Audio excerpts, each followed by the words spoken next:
اللہم صلی علی محمد وآل محمد وعجل فرجہم۔ عظمت، فضیلت اور اعمال شب قدر، یہ ہمارا عنوان ہے، اور بظاہر یہ ایک رات ہے، لیکن یہ ایک تقدیر ساز رات ہے۔ اور اس حوالے سے تفسیر کی کتابوں میں دو واقعات ذکر ہوئے ہیں، میں دونوں کو اکٹھا بیان کرتا ہوں تاکہ اس رات کی اہمیت کتنی ہے، اس رات کا مقام کتنا بلند ہے، وہ ہمارے لیے واضح ہو جائے۔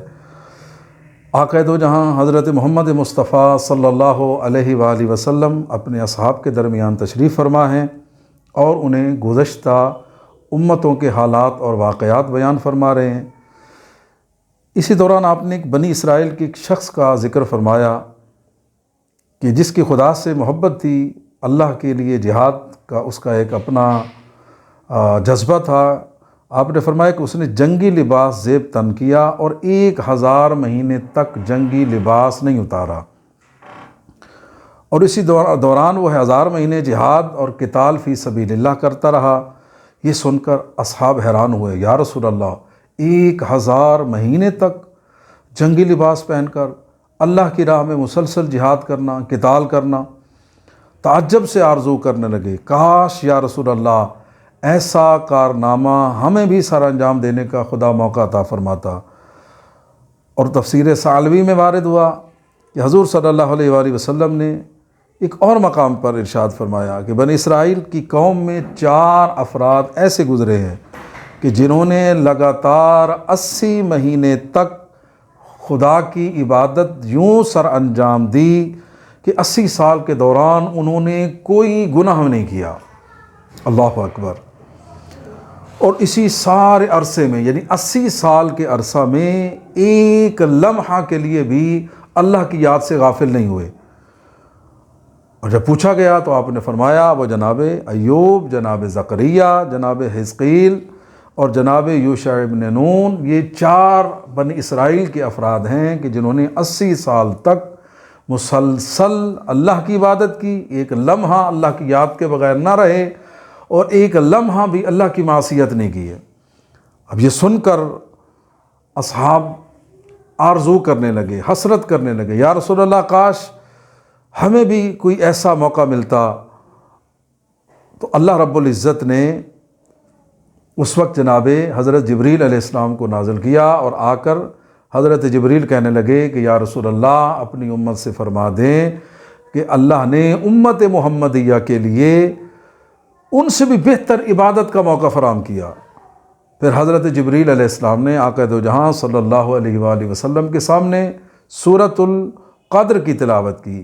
بسم اللہ الرحمن الرحیم، انا انزلناہ فی لیلۃ القدر، کہ ہم نے قرآن پاک کو نازل کیا ہے لیلۃ القدر میں۔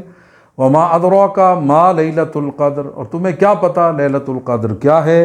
لیلۃ القدر خیر من الف شہر، لیلۃ القدر ایک رات ہے لیکن 1000 مہینے سے بہتر رات ہے۔ تو گویا آپ نے فرما دیا، بتا دیا کہ جو لیلۃ القدر کی رات میں عبادت کرے گا، اللہ رب العزت اسے 80 سال سے زیادہ عبادت کا ثواب عطا کرے گا۔ اور اسی طرح جو شب قدر میں گناہوں سے اپنے آپ کو بچائے تو گویا خدا اسے 80 سال گناہوں سے بچنے کا اجر عطا کرے گا۔ اور مومنین کرام، لیلۃ القدر کو لیلۃ القدر کیوں کہتے ہیں؟ مختلف اس کی تعبیرات ہیں، 2-3 میں آپ کے سامنے بیان کرتا ہوں۔ پہلی یہ ہے کہ عربی زبان میں قدر کا معنی معین اور مقدار کرنا ہے۔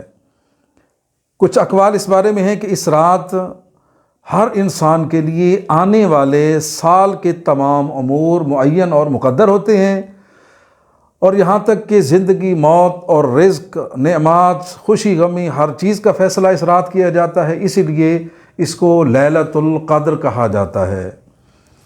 اور شب قدر کی عظمت کے حوالے سے آقا دو جہاں صلی اللہ علیہ وآلہ وسلم نے مولا علی علیہ السلام سے پوچھا، یا علی اتدری ما معنی لیلۃ القدر، یا علی آپ جانتے ہیں کہ لیلۃ القدر کا معنی کیا ہے؟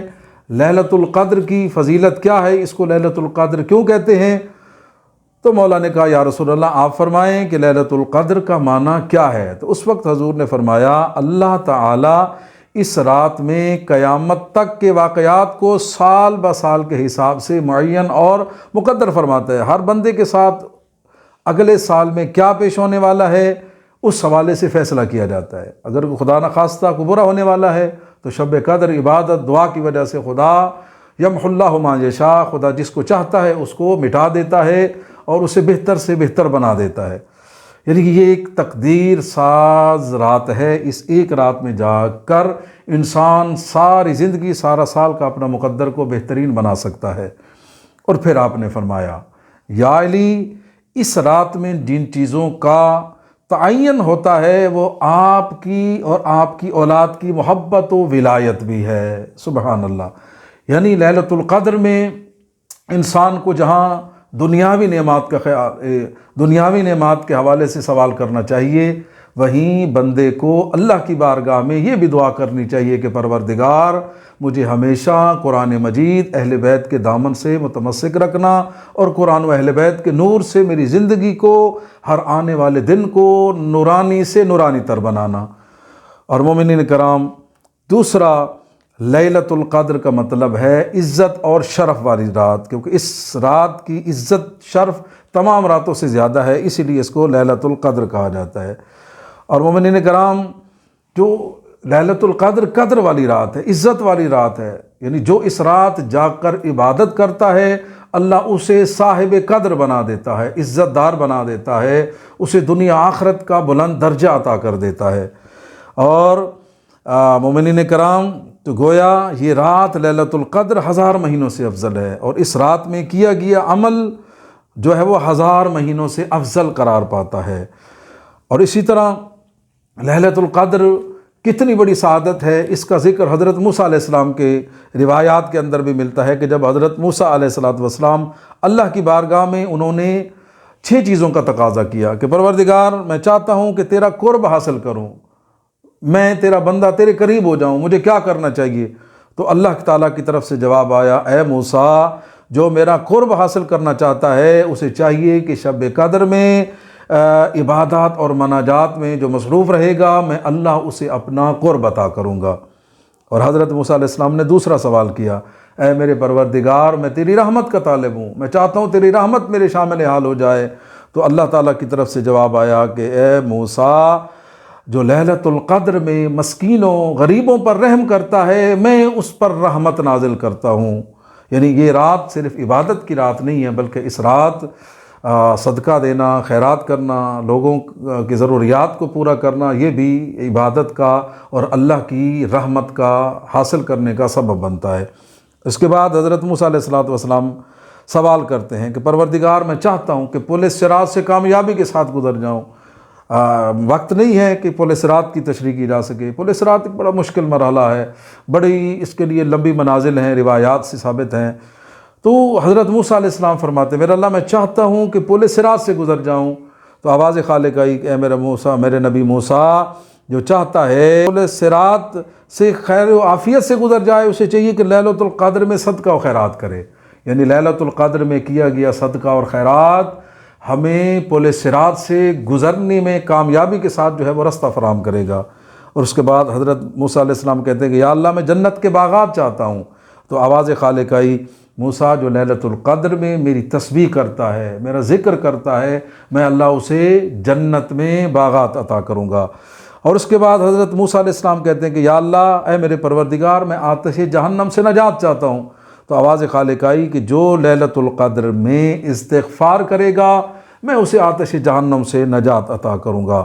یعنی رضا کا طالب ہے، اللہ کی مرضی چاہیے، رحمت چاہیے، نعمتیں چاہیے، برکتیں چاہیے، ہر حوالے سے شب قدر تقدیر ساز رات ہے۔ اس ایک رات میں جاگ کر عبادت کر کے انسان اپنے مقدر کو بہتر سے بہترین بنا سکتا ہے۔ در حقیقت مومنین کرام، واجب الاحترام دوستو بزرگوں، یہ جاگنے والی رات ہے، عبادت کی رات ہے، یہ عام رات نہیں ہے۔ اس ایک رات کی عبادت 80 سال کی عبادت سے زیادہ اجر اور ثواب کا درجہ رکھتی ہے۔ اس رات پہ ہم نے کرنا کیا ہے؟ بہت سارے اعمال ہیں، ان میں سے 2-4 اعمال میں آپ کے سامنے بیان کرتا ہوں۔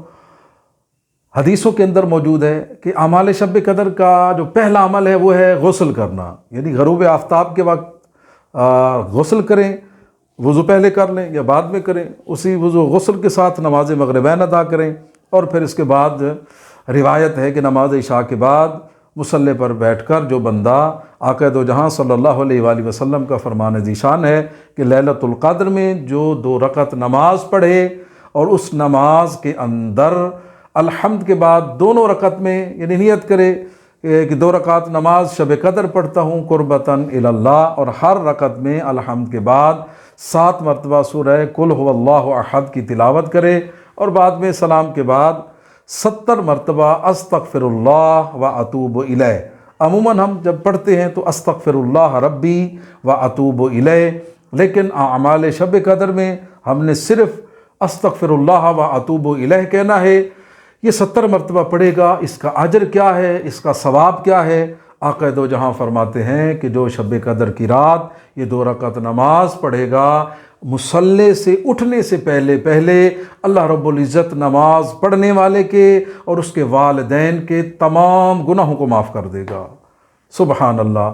اس رات جاگنا، عبادت کرنا، ذکر کرنا، اس کا بڑا ثواب ہے، اور اسی رات میں امام حسین علیہ السلام کی اگر آپ زیارت پڑھیں تو اس کا بھی بڑا اجر اور ثواب ہے، کیونکہ روایتوں کے الفاظ ہیں کہ عرش پر زیر آسمان ایک فرشتہ ندا دیتا ہے کہ جو بھی شب قدر میں امام حسین علیہ السلام کی زیارت پڑھے گا کرے گا، اللہ رب العزت اس کے تمام گناہوں کو معاف کر دے گا۔